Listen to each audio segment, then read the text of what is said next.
Well,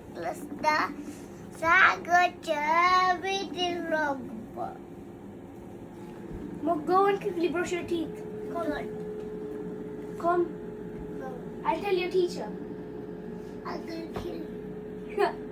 No bad word. તો જો અમારે ત્યાં સીડ્સ વાળી બ્રેડ મળે છે, તમારે ત્યાં મળે છે? જેને ત્યાં મળતી હોય એ કમેન્ટ કરજો.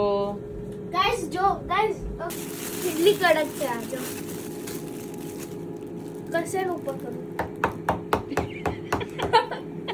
આ જો જેલમાં કેદન આપતા હોય એવું. જેલના કેદી એ ના ખાય એવી બનાવી છે, જેને બનાવી હોય એને. જો નામ નાખી દેવાની છે. એ વિશાલ કાકા લાયા છે જો. ગાઈસ તો પહેલા યાદ છે હું ટાઈ પહેરીને જતો હતો. હવે એકવાર મેં ટાઈ પહેરીને ગયો હતો અને પેન્ટ ઢીલી હતી તો નીચે પડી ગઈ ને ખોવાઈ ગઈ હતી. તો અત્યારે હું ટાઈ નહીં પહેરતો. તો તને ડિટેન્શન નહીં હાલતા? ના. ભાઈ ટાઈમ થઈ ગયો છે 8:13 અને મારો સ્કૂલનો ટાઈમ થઈ ગયો છે તો હું જઉં છું. જય સોમનારાયણ. જય સોમનારાયણ. જો સ્કૂલ જવાનો ટાઈમ થઈ ગયો છે અને આજે છે વરસાદ. સ્કૂટર બેટા વરસાદમાં પલળી ના જતું.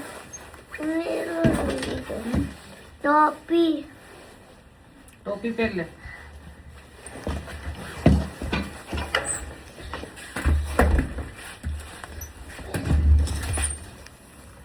જો વરસાદ છે અને આ મુક્તને સ્કૂટર લઈને જવું છે જો આજે.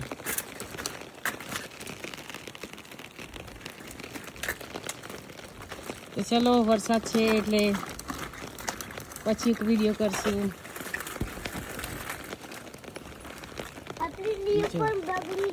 મુક્તના સ્કૂલ જવાનો ટાઈમ થઈ ગયો, હવે નીકળી ગયા છે અમે. વરસાદ છે એટલે મળીએ પછી. બાય કરી દે મુક્ત. બાય. હેલો મિત્રો, ગુડ મોર્નિંગ, જય શ્રી કૃષ્ણ. કેમ છો બધા? સ્વાગત છે તમારો અમારા મિની વ્લોગમાં. તો જો વરસાદ છે, હું ને મુક્ત જઈએ છીએ સ્કૂલ. અને આજે સ્કૂટર ના પાડી તોય સ્કૂટર લીધું છે મુક્તે. અને ભીનો થાય છે વરસાદમાં. ઠંડી એ છે, વરસાદ છે. તો ચલો મળીએ પછી. તો જો ઘરે આવી ગઈ છું, પણ ડોરની ચાવી આજે વરસાદ હતો જલ્દીમાં લેવાની ભૂલી ગઈ છું. તો જો ઘરે કોઈ ના હોય તો બહાર રોકાવું પડે. અહીંયાનું એવું છે એટલે ચાવી લઈને જ જવું પડે. ને તો તમે બહાર બેસી રહેવું પડે જો જ્યાં સુધી કોઈ આવે નહીં ઘરે ત્યાં સુધી. અત્યારે તો છે એક છોકરી તો ખોલશે, પણ 5 મિનિટ વેઇટ કરવી પડશે. સૂતી છે, ઉઠે એટલે ખોલશે એવું છે. ત્યાં સુધી વેઇટ કરો બારે. તો જો મોર્નિંગમાં વરસાદ પડતો હતો, અત્યારે તાપ નીકળ્યો છે. સુરજ દાદા આવી ગયા છે અત્યારે પાછા. મોર્નિંગમાં વરસાદ હતો 100%. હવે અત્યારે તાપ નીકળ્યો છે. અહીંનું વેધર આવું જ કંઈક હોય છે. જો બિન લેવા માટે આવી ગયા છે. આજે રિસાયકલ બિન જશે અમારે, એટલે આજે લેટ છે. ખબર નહીં વરસાદને લીધે હોય શું કારણ હોય. તો આવી રીતે મૂકી દેશે બિન. આવી જાતે અંદર કચરો ન ખાઈ જાય. તો જો મુક્તને લેવા માટે જઉં છું સ્કૂલ. સ્કૂલનો ટાઈમ થઈ ગયો તો મળીએ પછી મુક્તને લઈને. હમણાં આવશે. જો મુક્તને સ્કૂલથી પિક કરી લીધો છે. આ શું કરો છો? શું કરસ તું? ચલો ઘેર જવાનું. ચલો ઘરે જઈને મળીએ. અમુક ઘરે નહીં આવતો આજે. જો અહીં ઉભો રહ્યો છે. હેલો. જો હવે આજે રસોઈમાં છે પફ. અમે પફ બનાવીએ છીએ. કેવી રીતે બનાવીએ છીએ બતાવીશ.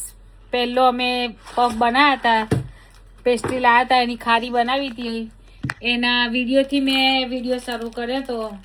અત્યારે આજે ફરી અમારા પગની વારી છે.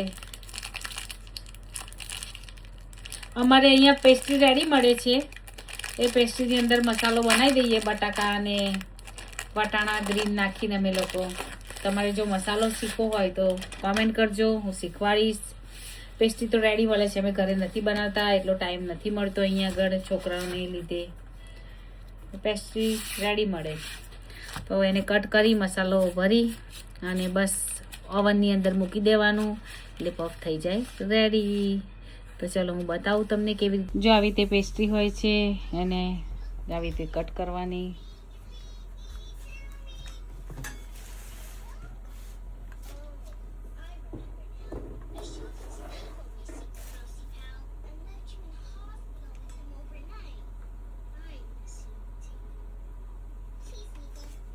મસાલો બનાવે છે એને જોઈએ એટલો મૂકી અને બધી પેસ્ટ્રીમાં થોડો થોડો મૂકી દેવાનો.